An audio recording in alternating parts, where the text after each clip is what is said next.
It's time to get educated on the craziness impacting K-12 classrooms and college campuses around the world. This is the Dr. Duke Show. Hola, everyone, and welcome to the Dr. Duke Show. We got a great show for you today, so please hit that share button so we can share. Today's show is sponsored by Mike Lindell and our friends at MyPillow. Many of you know that Mike and MyPillow was kicked out of all the big box stores, their Bed Baths and Beyond and whatnot, simply supporting Donald Trump. But their loss is always your gain. This week, MyPillow is offering 40% off on their uber comfortable slipper collection. Talk about a perfect gift for the holidays for dad. You can't think of what you're going to get dad, right? Only so many ties and things like that. Get him a pair of slippers, right? The dog could bring them back and forth from the bedroom. It would be like a Norman Rockwell painting. Simply use the code Dr. Duke, D-R-D-U-K-E. Plus, you can save up to 66% on other items at MyPillow by using that code, D-R-D-U-K-E. Okay, today we start with a new study.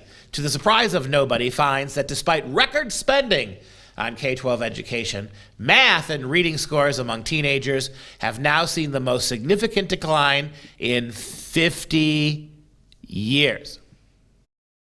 Yup, that's where we're at. Kids can't read or do math and just keep throwing money at it. Take the pitchfork, throw the money into the furnace. That's the popular meme. You might as well be doing that. Same educational output is what you're getting here. So it was a long-term study that was done and taking a look at what's happening. They looked at 13-year-olds because they had to pick an age and that's what they went with. And what's important here is to note that the research that was done by the Heritage Foundation Center for Education Policy, the researchers Nick Storrs and John Schoof, they observed statistically significant decline in the scores. So some people talk about, oh, here's a survey or here's this. No, this is a statistically significant result, meaning it's legit, not just the other junk, that type of surveys and stuff that get put out. So they found that the decline in the scores over the past 8 years, it's the first in the 50-year history of the National Assessment of Educational Progress's 2020 Long-Term Trend Assessment. Long way of saying that your kids are not able to read and do math. What they said is the researchers said this, despite record high education spending, these declines are the latest evidence casting significant doubt on Common Core's learning standards and approach to student improvement. Now, Dr. Duke, because I know you know just one or two things here about the Common Core. When you saw this story and these researchers said, oh, it's just, the latest evidence of this Common Core, what were your thoughts? What was going through your mind? My first thought is that it could drop by 90%.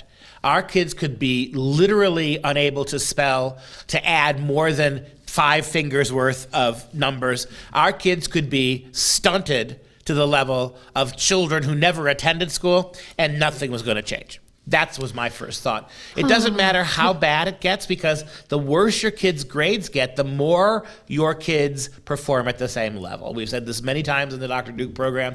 Options like No Child Left Behind and Goals 2000 with the Clintons and Common Core, and now even to a certain degree critical race theory. What this is about is equity, is making education equitable. The purpose of education is not achievement. It is not mastery of subject. It is not math and reading and writing and science. We've said 1,000 times the purpose. The overt main purpose of education is social justice. And the only way that everybody gets the same grades is if you keep lowering grades. So I can't think of a single person who has paid a single price for Common Core. There's a whole bunch of people you could point to. Arne Duncan, the former Department of Education Secretary under Obama. Obama himself, who remains popular despite the fact that he helped destroy your kids' schools. Bill Gates, who spent billions of dollars on this nonsense. There's so many. David Coleman, the non-education person who oversaw the writing of the standards. You go down the list.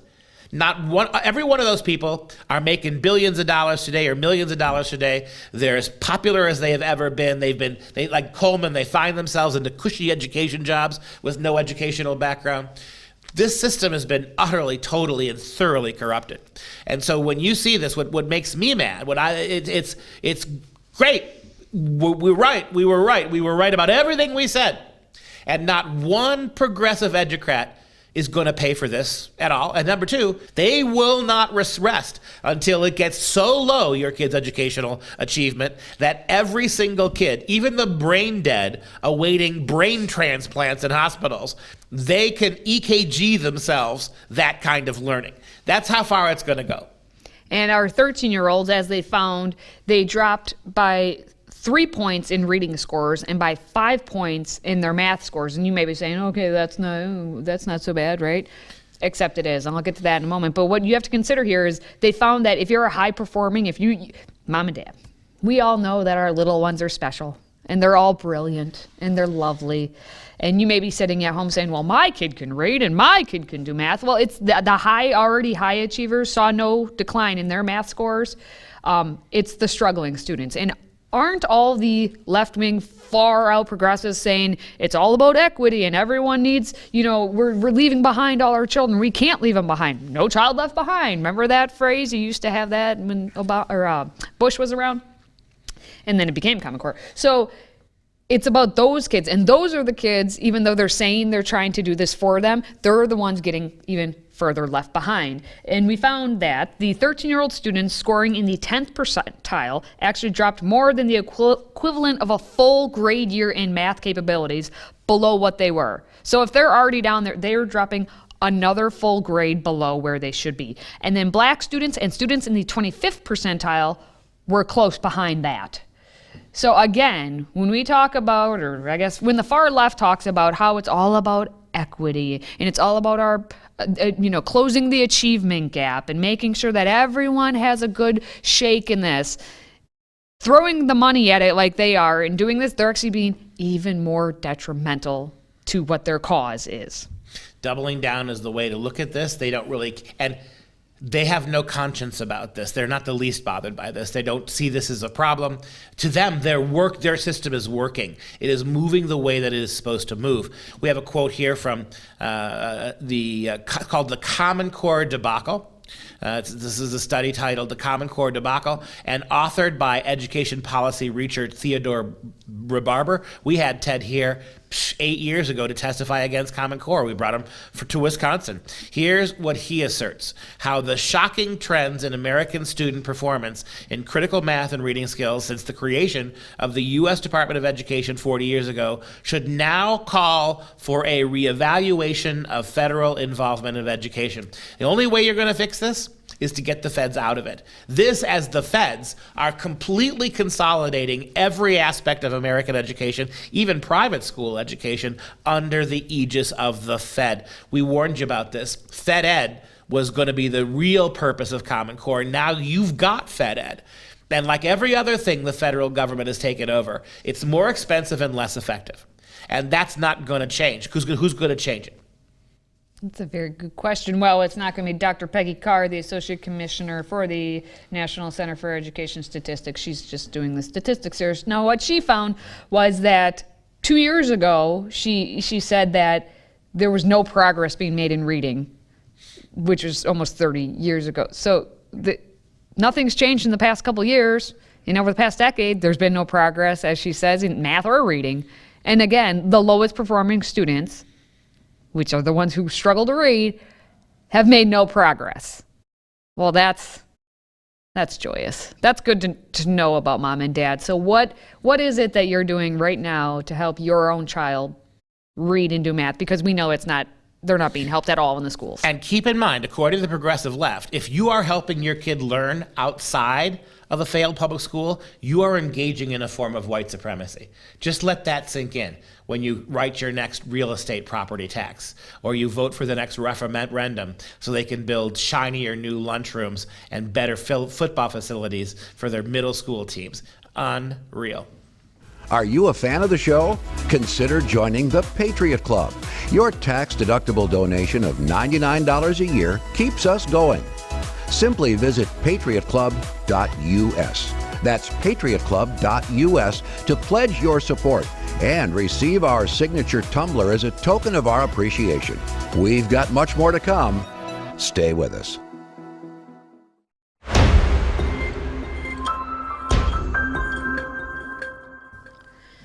Sometimes you have to go digging to find the truth, and other times the quiet part just gets said out loud. And it's happened again where the quiet part was said out loud. And this time the admission again is about critical race theory being taught in the K through 12 system, because it's not being taught. That's just in law classes, like in law schools, like the college level, not in K-12 at all, except it is when you actually have the admission by a superintendent of all people. And this is coming out of the Detroit Public Schools, where the community district superintendent, Dr. NIKOLAI VITTI, actually said, our curriculum is deeply using critical race theory. Wow, he didn't sugarcoat that one at all, especially in social studies, but you'll find it in English, language arts, as well as, other disciplines, probably, like gym class, because we have to have it in gym class. Don't take what I'm saying as the truth that he said it. Let's just actually listen to what he says. Critical race theory, unfortunately, has passed the House in order to be banned from use in schools. And if school districts do use it by memory, it would bring a financial penalty to the district. Our curriculum is deeply using critical race theory, especially in social studies, but you'll find it in English language arts and the other disciplines. We're very intentional about creating curriculum, infusing materials, and embedding critical race theory within our curriculum. As was stated by many speakers today, it's because students need to understand the truth of history, understand the history of this country, to better understand who they are, and about the injustices that have occurred in this country. And that final statement is the correct one. The only thing that matters about American history is to teach kids about injustice. That's the whole point of this. It has nothing to do with anything else. This is the most just country in the history of the world with regards to race, when you consider the arc that we have been on and the welcoming way we bring to this day people all over the world, all different races. We are the most diverse country in the history of the world, despite of our racial sins. But all we're going to teach our kids is American injustice. That's the point of this. Now, how many moms and dads, how many principals, how many superintendents, how many teachers have you gone to in your school? And they've said to you, no, of course we don't do critical race. We do race-sensitive curriculum. We do social-emotional learning. It's all the same garbage. The word itself tells you what they're doing. The social as in sociological. We're not concerned with your kids' education. We're concerned with sociological issues in the classroom. We want to turn your kids socially into the kind of progressives we envision they need to be, and then emotional. We're going to play on their emotions and their feelings. Notice what social and emotional doesn't cover. Anything at all to do with intellectual and educational values. That, my friends, by definition is critical race theory. And if you listened at the beginning when he said it's unfortunate, what he's talking about, his unfortunate, that comment is actually the simple fact that in Michigan, just like in a lot of a lot of the legislatures, the House and Senate, at various state levels, they're all trying to ban it from being taught in the K-12. And as he said at one point, which we didn't listen to, they've actually had 81 letters written, mostly by teachers, against the proposed banning of the critical race theory. And he said it was unfortunate that it actually had passed already in their House and it was going to their Senate. And he said that I think our best strategy, because again, they don't want it banned, but it's being voted to be banned, because he then said how it's embedded in, or what did he say, integrated, or right. It's very intentional. He said, but all other areas. Yes, right. He says I think our best strategy politically, because he had to bring up politics, is to lean on the governor, and the governor of Michigan is Gretchen Whitmer. Yeah, there's going to be no CRT ban in Michigan as long as Gretchen Whitmer is the governor. And he said this looks like a pure Republican feature of legislation for this year. So he's made this completely political, because they only care about politics. They don't actually care that your kids are going to learn critical race theory, but math, reading, And the point is that if in Michigan which it won't, but if it would pass this ban on critical race theory, the penalty for using it would be money. I guarantee you that there's every liberal school district in that state, including all of them, because they're all liberal, would pay the fines, and then just ask for more money by referendum. And let's say that the Republicans somehow got this passed in a veto-proof way. Then what happens? All the schools continue to teach it. All those fines, the governor sends more extra money to the state, to the schools, saying, hey, we will pay your fine for you, and you're never getting rid of this stuff. Today's show is sponsored by Clean Start Hand Sanitizer. For an odor-free foam hand sanitizer that lasts 2 hours and provides 19 refills, visit freedomproject.com/clean. That's KLEEN to order yours today.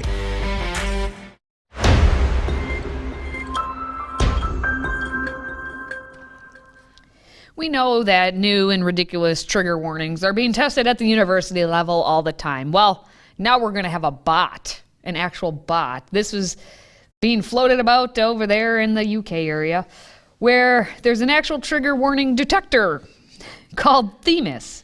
And it's being tested in classrooms and universities, and even in the more intimate, home-based situations. Now, Zina Issa is the innovator behind Themis, and it was recently debuted at the Dubai Design Week, and she explained that she named the system after Themis, the Greek goddess of social order and justice. Well, that makes sense, of course. Now, the device itself, as you can see, it's fairly small. It's, I guess, lamp-sized, and it's intended to moderate unsavory or possibly offending discussion in classrooms and universities in order to manifest political correctness around conversation. The small device, they say, could even be used to police language at dinner parties and family gatherings. So imagine this at Thanksgiving. And its developers have said that it hopes that Themis will encourage the self-critique. So you got your little lamp there, and that's supposed to, I guess, encourage yourself to be self-critique. Now, again, Zina Issa, said that through the use of speech recognition and sound sensors, we were able to program Themis to detect offensive terms, racial slurs, offensive jokes through the microphone. This is an actual thing. This isn't like a joke. This has actually been developed, and it could be in a classroom coming to you. Warning, Will Robinson. Warning, warning. This is basically a robotic system that just hears the words that leftists program, right? Leftists program trigger words. And whenever one is happening, a siren goes off. Yes. And a siren in your classroom. Okay, imagine you've been in a classroom, right? And the rooms are pretty close. You can hear people through the walls. Now, this extremely bothersome alarm lasts approximately 2 minutes. So imagine you're in your classroom, and then someone says something offensive next door, and then next door. But yep, this is a real thing, and people are spending money on developing this. Now, if this was ever put in my classroom, I would make enter a pact with my students. Let's see how many times for the next 90 minutes we can set this off. Right? Just it would to be drive a science everybody experiment crazy, for right? sure. Go down the aisles. We're all going to use the words that they say we're not allowed to use the words. So it's one big air horn for everybody trying to do their classes. Yeah, so for 2 minutes, but then after those 2 minutes, Themis turns itself off.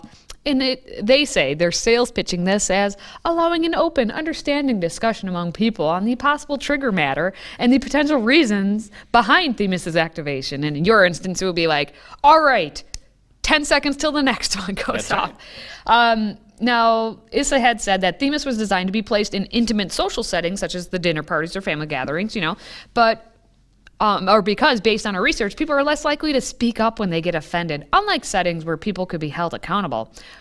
But then it was all the students changed her mind, because after exhibiting at the Global Grad Show, so graduate students, at the Dubai Design Week, a lot of people were interested in having it in workspaces or even classrooms. So this is something that we want to develop Themis around. We'll plan on sending out more surveys to further understand Themis's target market and audience it could reach, and potentially testing it out within educational and work settings such as universities, schools, and offices. Well, you get a bunch of grad students saying, wow, this would really help my feelings if we had one of these in our classroom, because I'd feel I'd be more in a safe space than if we didn't have this little lamp-looking thing. Well, one of the major premises on which Themis is constructed, you just heard her say it, is that the more you are triggered, the less you're likely to report it. Oh, come on. Have you been on a college campus? These kids are tripping all over themselves to make up reasons to report you. The idea that these little wilting flowers without a themis in the classroom would never have their worries about being triggered sufficiently aired. It's complete nonsense. Well, Issa, the one who developed it, just wants you to go embark on a journey of self-critique.